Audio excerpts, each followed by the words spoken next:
Chief दीपक चौरसिया के साथ प्रभात झा दिल्ली के जो प्रदेश अध्यक्ष हैं बीजेपी की, उनकी खास बातचीत। नमस्कार, मैं हूं दीपक चौरसिया। हमारी इस खास मुलाकात में आपका स्वागत है। दिल्ली विधानसभा चुनाव भारतीय जनता पार्टी के लिए करो या मरो की स्थिति वाले चुनाव हैं। दिल्ली विधानसभा चुनाव में भारतीय जनता पार्टी की साख दांव पर लगी हुई है। अमित शाह, नरेंद्र मोदी की राजनीतिक स्ट्रेटेजी, नरेंद्र मोदी का कद, उनकी भाषण की प्रतिभा, उनका करिश्मा, सभी कुछ का लिटमस टेस्ट इन चुनाव में होना है। ऐसे में किरण बेदी की एंट्री और साथ ही साथ किस तरह का चुनावी प्रबंधन इन चुनाव के अंदर होना है, इस पर भी काफी कुछ निर्भर करेगा। और हमारे साथ चुनावी प्रबंधन के रणनीतिकार प्रभात झा जी इस वक्त मौजूद हैं, जिनसे हम बात करेंगे और ये जानने की कोशिश करेंगे कि भारतीय जनता पार्टी की रणनीति आखिरकार 7 फरवरी को क्या होने वाली है। प्रभात जी, इंडिया न्यूज में आपका बहुत बहुत स्वागत है। बहुत बहुत धन्यवाद दीपक जी। सबसे पहले मेरा सवाल, आपने, मैंने सुना, पन्ना इंचार्ज बना दिए हैं। हमने 11,763 पोलिंग बूथ हैं यहां पर, और प्रत्येक पोलिंग बूथ पर 10-10, 12 कार्यकर्ता और हमारे समर्थक, उनको हमने पन्ना प्रमुख बनाया है। एक पोलिंग बूथ पर मिनिमम 10 पन्ना प्रमुख हैं। एक पन्ना के पास 60 लोग हैं, 60 परिवार हैं। उनका काम है 7 फरवरी वोटिंग होने के पहले तक उनसे संपर्क करना।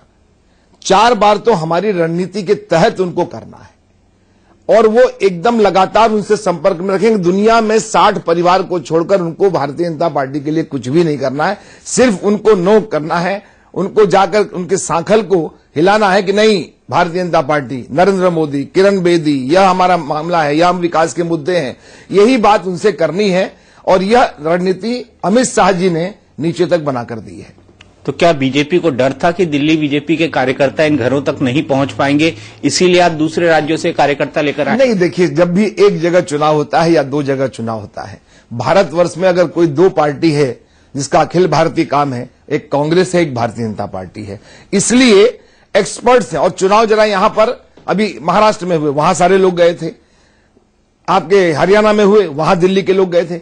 जब एक राज्य में चुनाव होता है तो निश्चित तौर पर अन्य राज्यों के एक्सपर्ट बुलाए जाते हैं कि जरा आप इनका मॉरल बूस्टअप करिएगा। कार्यकर्ताओं की कोई कमी नहीं है, और कार्यकर्ताओं की कमी नहीं थी तभी हम नंबर 1 आए थे, जब बाहर के बहुत सारे लोग नहीं आए थे। यहां पर 2013 के 1 साल पहले ही चुनाव हुआ था, उसमें हम नंबर 1 आए थे। चलो चले मोदी के साथ, क्या नारा बदल के हो गया है चलो चले बेदी के साथ? नहीं, चलो चले मोदी के साथ तो है ही, लेकिन यहां की रणनीति हमने छुपा के रखी थी। हमने तय किया था कि एंड टाइम पर जिस तरह की निचले स्तर की बिलो बेल्ट बातें अरविंद केजरीवाल जी ने शुरू की थी, उससे लग रहा था कि बिना वजह का यह मामला चल रहा है। लेकिन दिल्ली में एक नेतृत्व तो देना ही था, और इसलिए किरण बेदी का नाम तय हुआ कि क्यों न किरण बेदी का नाम ओपन किया जाए, चुनाव लड़ाया जाए। उनसे बात हुई, वो तैयार हुई, पार्टी ने उनको तैयार किया, और ये सब मसले यहां पर आए। लेकिन आज भी देश में नरेंद्र मोदी हैं। वो देश के चहेते हैं, देश के प्रधानमंत्री हैं, लोग उनके पीछे दीवाने हैं। लेकिन फिर बेदी क्यों? बेदी इस प्रदेश के मुख्यमंत्री के लिए पुलिस में काजल की कोठरी में रहने के बाद भी अगर उसके चेहरे पर कालिख न लगे, इससे बड़ी बात क्या होती है। पुलिस में थी वो 40 साल तक, लेकिन पुलिस में रहने के बाद भी जनता में श्रद्धा है, जनता सोचती है उनके बारे में। उन्होंने अपनी एक इमेज बनाई है। और वकील अच्छा नहीं सोचते उनके बारे में, पुलिस वाले अच्छा नहीं सोचते उनके बारे में। मिजोरम में उनको लेकर कंट्रोवर्सी हुई, दूसरी चंडीगढ़ में उनको लेकर कंट्रोवर्सी हुई, कई सारी कंट्रोवर्सी से। देखिए, कंट्रोवर्सी होगी, लेकिन उनकी ईमानदारी पर, उनके काम करने पर, उनके एफिशिएंसी पर कोई डाउट नहीं है, उनकी इंटीग्रिटी पर कोई डाउट नहीं है। उनकी इंटीग्रिटी पर भी डाउट लगा जब इकोनॉमी से बिजनेस और बिजनेस से इकोनॉमी के हवाई जहाज के टिकट में अन्ना आंदोलन के टाइम पर। दीपक जी, ये सामान्य बातें होती हैं। किरण बेदी न पहचान की मोहताज हैं। किरण बेदी समाज सेवा के लिए अपने शेष जीवन को देना चाहती हैं। वैसे भी वो एनजीओ के माध्यम से कर रही थी, और हम सबको लगा कि एक बेहतर विकल्प के रूप में उनको प्रस्तुत किया जा सकता है, इसलिए किया गया। आखिरी मिनट पे क्यों? नहीं, ये एक रणनीति का हिस्सा होता है। आपने देखा होगा कि हमने शिवराज सिंह जी को प्रस्तुत किया, हमने रमन सिंह जी को प्रस्तुत किया, हमने 4 राज्यों के चुनाव में किसी को प्रस्तुत नहीं किया। हर चुनाव की अपनी अपनी रणनीति होती है, और इस रणनीति के तहत से किया गया था। लोग कह रहे हैं कि बलि का बकरा बनाया गया उनको। संभव ही नहीं, ये सवाल ही नहीं है। तमाम सारे सर्वे आ रहे हैं, और अगर देखिए वो इतनी तेज अगर बलि का बकरा बनाते तो आते ही वो, सवाल ही नहीं थी। ऐसा क्यों करेंगे? क्या कोई राजनीतिक दल इस तरह की हरकत कर सकता? मैं नहीं समझता। लेकिन बड़ा सवाल यहां पर यह है कि लोगों को लग रहा है या लोगों का इंप्रेशन है, अरविंद केजरीवाल ने भी आरोप लगाया है या उन्होंने अपनी बात रखी है, उनका कहना यह है कि किरण बेदी को सिर्फ इसलिए लाया गया है कि अगर बीजेपी चुनाव हार जाती है, अगर शब्द का इस्तेमाल किया है, तो उसका ठीकरा किरण बेदी के सर फोड़ा जाए और नरेंद्र मोदी को उस पूरी बात से बाहर रख लिया जाए। देखिए सवाल यह है कि जब इस देश में यूपीए की सरकार थी, इस देश में मनमोहन सिंह जी प्रधानमंत्री थे, आप पार्टी उठान पर थी, अन्ना हजारे की आंदोलन से श्रद्धा से उपजी तमाम सारा वातावरण था, उन सब के बावजूद आज उलट है मामला। आज एनडीए की गवर्नमेंट है, नरेंद्र मोदी जी, उस समय हम नंबर 1 थे जब यूपीए की सरकार थी, और आज तो अनुकूलता है। महाराष्ट्र जीते हैं, हरियाणा जीते हैं, झारखंड जीते हैं, आपके जम्मू कश्मीर में हम अच्छी स्थिति में आए हैं। वो तो मोदी जी के सहारे जीते हैं। इसीलिए तो हम कह रहे हैं, क्या मोदी जी यहां अलग हो गए? दीपक जी, यहां भी मोदी जी रोज हमारे विज्ञापन में है, रोज लोगों के बीच में है, रोज सभाएं उनकी होने वाली है। इसलिए मोदी जी के साथ देश अपने को जोड़ना चाहता है। फिर दिल्ली तो जोड़ना इसलिए जरूरी है, केंद्र में किसकी सरकार? दिल्ली का विकास करने की संभावनाएं प्रबल तब होती हैं जिसकी सरकार दिल्ली में होती है। अगर उसी की सरकार बनती है राज्य में तो ज्यादा लाभ होता है। जब मनमोहन सिंह ये बोलते थे तब आप आलोचना करते थे, तब आप ये कहते थे कि केंद्र जो है राज्य को डराने की कोशिश कर रहा है। मनमोहन सिंह जी कुछ करते ही नहीं थे। आज तो तुलना करना ही मुझे लगता है ये अन्याय होगा नरेंद्र मोदी जी के साथ अगर हम डॉक्टर मनमोहन सिंह जी की तुलना करेंगे तो। बड़ा सवाल यहां पर यह है कि दिल्ली में क्या दांव पर है? नरेंद्र मोदी की साख, अमित शाह का इलेक्शन मैनेजमेंट या किरण बेदी का चेहरा? दिल्ली का विकास, दिल्ली का भविष्य दांव पर तो नहीं है वो। नहीं, किसने कह दिया आपको? आजादी के बाद दिल्ली का नैसर्गिक विकास, इसका चतुर्भुज विकास कोई नहीं किया आज तक। इसका सांस्कृतिक विकास, इसका भौगोलिक विकास, इसका सामाजिक विकास, किसी दृष्टि से इसका विकास नहीं हुआ है। ये मिनी भारत है।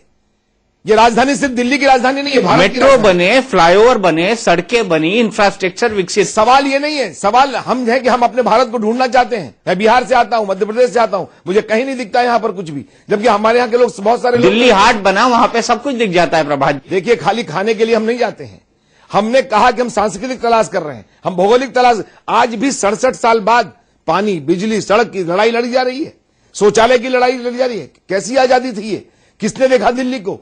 इसलिए दिल्ली का विकास, दिल्ली का भविष्य दांव पर लगा हुआ है। लोकसभा चुनाव के बाद सारे राज्य मोदी के नाम पर लड़ गए। आपने भले से कहा कि यह रणनीति का हिस्सा है, लेकिन आपको नहीं लगता कि दिल्ली की परिस्थितियां थोड़ी दूसरी हैं?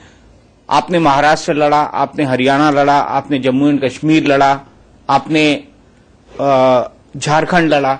इन चारों राज्यों में एंटी इनकम्बेंसी था, बट यहां पे आपको अरविंद केजरीवाल से डर लग रहा है। हमें तो दोनों हाथ में लड्डू हैं। हम बता दें आपको, 15 साल के कांग्रेस के कामकाज को सबने देखा है।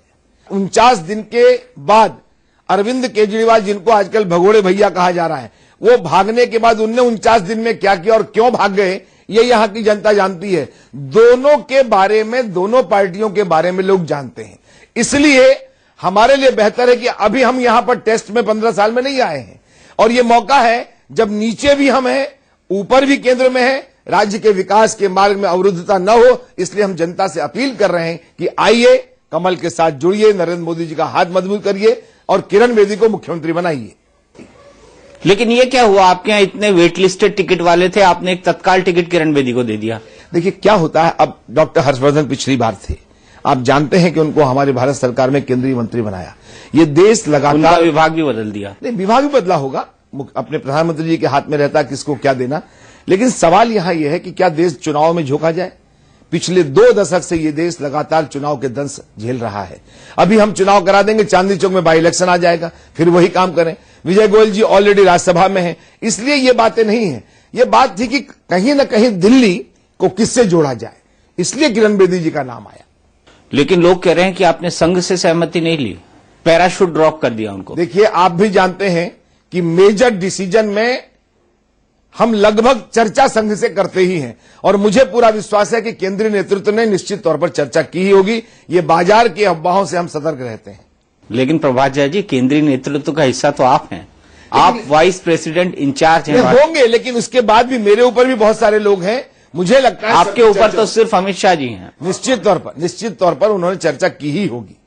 आपको विश्वास है इस बात? पूरा विश्वास, मेरा संगठन विश्वास भी चलता है दीपक जी। लेकिन खबरें तो यह आई कि संघ से कोई चर्चा ही नहीं हुई है। नहीं, ऐसा होता नहीं, ऐसा होता नहीं। आम आदमी पार्टी ने यह कहा है कि किरण बेदी अन्ना आंदोलन के वक्त भारतीय जनता पार्टी की एजेंट थी। अब कौन एजेंट था, कौन नहीं था, ये समय तय करेगा। हम तो ये जानते हैं कि दिल्ली को हम अराजक तत्वों के हाथ में नहीं जाने दें। अभी तक किरण बेदी के बारे में क्यों नहीं कह रहे थे? जब वो राष्ट्रीय स्वयंसेवक संघ के बारे में कहने लगी हैं, जब भाजपा ने प्रत्याशी बना दिया, तब ये बातें क्यों आ रही हैं? और ये स्वाभाविक है। अगर किरण बेदी के आने से किसी दल में घबराहट हुई है और किसी की नींद उड़ी है, तो वो है आप पार्टी और उसके नेता, और खास करके अरविंद केजरीवाल को, जो ईमानदारी का गीता और बाइबल लेके घूम रहे थे कि मेरे से बड़ा कोई ईमानदार नहीं है। और इसलिए इस निर्णय से अगर किसी को गहरा धक्का पहुंचा है तो आप पार्टी को और अरविंद केजरीवाल को। आप मानते हैं किरण बेदी बेहद ईमानदार है? निश्चित तौर पर। मैं देखिए, परसेप्शन दुनिया पे चलती है। यह ईमानदार और बेईमान होना निजी संपत्ति है, निजी संस्कार होते हैं, ये किसी दूसरे के हाथ में नहीं होता है। लेकिन यह तो माना ही जाएगा कि परसेप्शन क्या है, और परसेप्शन आज दिल्ली में यह है कि पुलिस की नौकरी में रहने के बाद भी वह एक ईमानदार महिला पुलिस अफसर रही थी। मतलब बीजेपी में ईमानदार नेताओं की कमी है? कतई नहीं। ऐसा अगर होता तो फिर पार्टी का विस्तार ही नहीं हो पाएगा। हम पार्टी का विस्तार भी कर रहे हैं। तो मैं सवाल रिफ्रेम कर देता हूं, दिल्ली बीजेपी में ईमानदार नेताओं की कमी है? ऐसा नहीं है। देखिए, हम हमेशा इसीलिए आपको एक्सपोर्ट करना पड़ा, इंपोर्ट करना पड़ा? नहीं, हमेशा हम कहते हैं कि आज का विरोधी कल का समर्थक होता है, और इसलिए हमारी पार्टी का विस्तार हो। देखिए, अखिल भारतीय स्वरूप हम 2 से 282 हुए हैं, और मेरी पार्टी के बारे में अंदर से लेकर बाहर तक दीपक जी आपको बहुत जानकारी है, हम कैसे विस्तारित होते हैं। इसलिए किसी का आना हमारी पार्टी में कमजोर है लोग, ऐसा नहीं है। नहीं है। किरण बेदी 4 दशक तक पुलिस में रही, उनका पूरा अप्रोच पुलिसिया है, उसी ढंग से बात करना, वही लहजा, कैसे ट्रांसफर कर पाएंगे आप 7 फरवरी तक उनको एक राजनेता में? देखिए, बागपत से भी बम्बई के पुलिस कमिश्नर चुनाव लड़े हैं। उनका टेम्परामेंट, ये दूसरा बिल्कुल अलग टेम्परामेंट है। के सिंह जी जनरल थे आर्मी के, वो भी चुनाव लड़े हैं। सवाल क्या होता है कि जिस टेम्परामेंट में आप, जिस प्रकृति के काम में आप मुझे लगाएंगे, मेरी प्रकृति वैसी हो जाएगी। मैं दावे के साथ कह सकता हूं कि किरण बेदी जी पूरी तरह से संवेदनशीलता से समाज सेवा में उतरी हैं। उसके अलावा वो पुलिस के साथ साथ अपना संगठन भी तो चलाती थी, गरीब बस्तियों में चलाती थी, झुग्गी में चलाती थी, बच्चों के लिए नशा मुक्ति के लिए काम करती थी। जो हमारी खबर है, जो अखबारों में भी छपी, इसको आप डिनाई मत करिएगा, दिल्ली बीजेपी के नेताओं से कोई बातचीत नहीं की गई? दिल्ली के नेता मंच पर थे, आपने देखा? मंच पर ही थे प्रभात झा जी। अगर आप लोगों ने इतना तगड़ा बूथ मैनेजमेंट किया है, तो आपको क्या दिल्ली यूनिट पे भरोसा नहीं था? नहीं, दिल्ली यूनिट ही कर रही है। ऑब्जर्वेशन के लिए लोग आते हैं, इंस्पायर करने के लिए लोग आते हैं।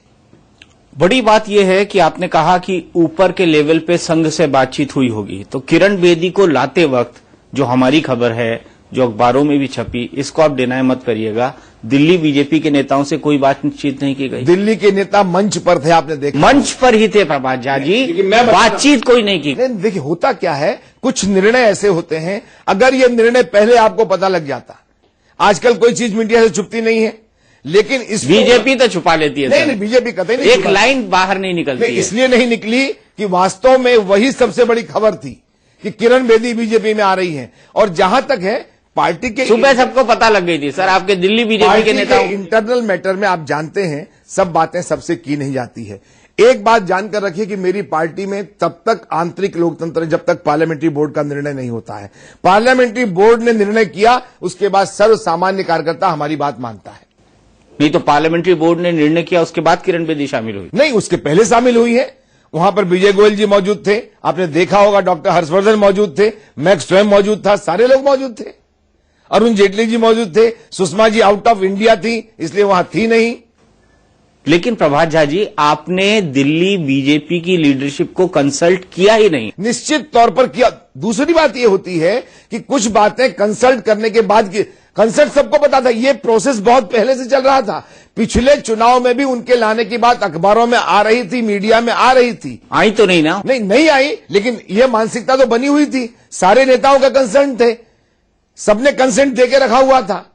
उनके आने की आपत्ति किसी को नहीं हुई है। लोगों को तो आपत्ति है ना? नहीं, कतई नहीं, एकदम नहीं है। देखिए, सतीश उपाध्याय को है, नहीं, सवाल ही नहीं है। जगदीश मुखी को है, किसी को नहीं है, मैं बता तो रहा हूं आपको। मनोज तिवारी को है जो चाय पार्टी में नहीं गए। नहीं, देखिए वो अलग से हैं, चाय पार्टी प्रचार नहीं कर रहे हैं वो। किसने कहा आपको? पूर्वांचल के लोग आपसे नाराज हैं। कोई नाराज नहीं है। 3 सीटें दी आपने खाली, 4 सीटें दी हैं हमने। वो चौथे को पूर्वांचल वाला मानते ही नहीं। न माने अलग बात है, लेकिन है तो सही। सतीश उपाध्याय का टिकट क्यों काट दिया गया? सतीश उपाध्याय का टिकट क्यों काट दिया गया? देखिए, सतीश जी से बात हुई थी। सतीश जी ने स्वयं पहले भी कहा था, और आपकी जो पार्टी निर्णय ले, पार्टी ने सोचा कि अध्यक्ष 70 के 70 विधानसभाओं की व्यवस्थाएं हैं, उनको सबको लड़ाना है, इसलिए पार्टी कार्यकर्ता के बारे में विचार करती है। मैं अध्यक्ष था मध्य प्रदेश का, मुझे कहा गया दोबारा आपको नहीं बनना है, चलिए आप दिल्ली जाइए। मैं दिल्ली आ गया। अब कहा जाएगा फिर जाइए मध्य प्रदेश। हम कुछ लोग ऐसे होते हैं पार्टी में जो पार्टी निर्णय करती है व्यक्तियों का। कम से कम सतीश उपाध्याय वैसे ही कार्यकर्ता हैं जिसके बारे में पार्टी सोचती है। पार्टी ने कहा कि इस बार, तो उन्होंने कहा कि मैं सोचता हूं कि पार्टी के 70 के 70 सीटों पर व्यवस्थाओं के तहत मैं उसकी चिंता करूं, मैं 70 के 70 सीटों पर लड़ूं, इसलिए मेरा नाम आप न करें तो ज्यादा अच्छा है। लेकिन मेरे समर्थक तो मेरे स्टूडियो के बाहर हंगामा नहीं करेंगे। आप पॉलिटिक्स में नहीं है, ये पॉलिटिक्स का कैरेक्टर रहता है। सोचते हैं लोग कि चलो यार वहीं बात, दूसरी जगह नहीं गए, सड़क पर नहीं आए, कार्यालय में ही बात की, मेरे पास आए थे, सतीश जी को बताने आए थे, होता है। और मैं इसको एक लंबे 30-35 साल से सतीश उपाध्याय काम कर रहे हैं। एक सिलसिला बनता है, दोस्ती होती है, बातचीत होती है, अपनत्व होता है, और इस नाते यह एक नेचुरल फिनोमिना है, नेचुरल बातें हैं, हम इसको अन्यथा नहीं लेते हैं। आखिरी सवाल, एक वक्त ये था जब किरण बेदी आपको, नरेंद्र मोदी को अपने ट्वीट के जरिए खुली चुनौती देती थी। वो कहती थी कि बीजेपी एक सांप्रदायिक पार्टी है। नरेंद्र मोदी के लिए कहती थी कि उनको गुजरात दंगों पर जवाब देना चाहिए, अपना स्पष्टीकरण देना चाहिए। क्या बीजेपी उनके इन ट्वीट्स को भूल गई है, भुला दिया है? आप देखिए, राजनीति है ये। हम जब रामविलास पासवान जैसे, ट्वीट नहीं, वो तो सदन में खड़े होकर बोलते थे, सड़क पर बोलते थे, क्या क्या नहीं बोलते थे। उन्होंने कहा था कि मैं मंत्रिमंडल इसीलिए छोड़ रहा हूं अटल जी का। सवाल यह है कि उस काल परिस्थिति में क्या कहा उन्होंने, वो अलग चीज है। उस समय का उनका काल धर्म क्या था हम नहीं जानते, लेकिन किरण बेदी ने कभी ये नहीं कहा। उन्होंने हमेशा ये कहा, ठीक है अपनी असहमति जताई होगी, लेकिन जब मैं ये कहता हूं कि आज का विरोधी कल का समर्थक है और अच्छा व्यक्ति यदि है तो हमें उसके स्वीकार करने में कोई दिक्कत नहीं। उन्होंने तब कहा होगा, लेकिन आज तो उनकी मानसिकता बदली है, और मानसिकता बदलने में हमारा दल विश्वास रखता है कि हम अपने कार्य पद्धति से, अपने व्यवहार से लोगों की मानसिकता बदलें। बहुत बहुत शुक्रिया प्रभात जी, आपने हमसे बात करी, बहुत बहुत थैंक यू वेरी मच। तो ये थे प्रभात झा, जो भारतीय जनता पार्टी के दिल्ली के प्रभारी हैं, और उन्होंने अपनी रणनीति का खुलासा करके बताया कि बूथ मैनेजमेंट पर भारतीय जनता पार्टी का सबसे ज्यादा जोर होगा। हमारी इस खास मुलाकात में इतना ही। इंडिया न्यूज पर खबरों का सिलसिला लगातार जारी है।